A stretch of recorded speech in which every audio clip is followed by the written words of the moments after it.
Grabe, bagay na bagay. Tsaka yung damit ni Beyonce, pang Marimar. Siya dito yung nakanood ng Marimar. Gantong-ganto yung damit ni Beyonce, guys. Marimar na Marimar.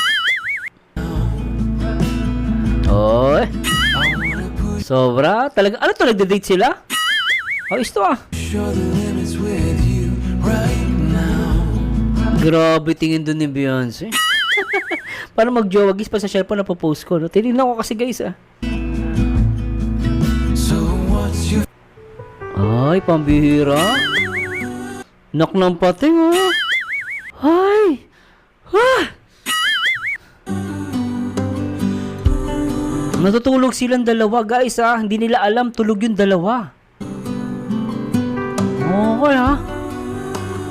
Wala na. Sabi ko nga sa mga EDSI na, EDSI supporters, may nanalo na. What the fuck?